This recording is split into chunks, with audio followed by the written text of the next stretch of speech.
ஞானத்தை படைத்த தேவனின் தாயே உன் திருக்குடி வானில் பரப்புதம்மா.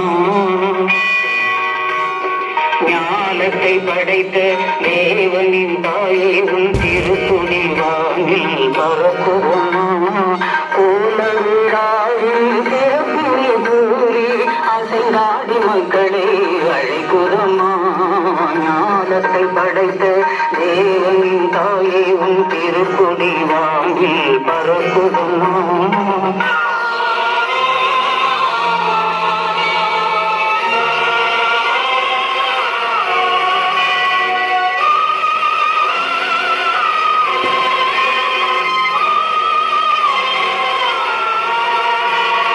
தன்னை உலகில்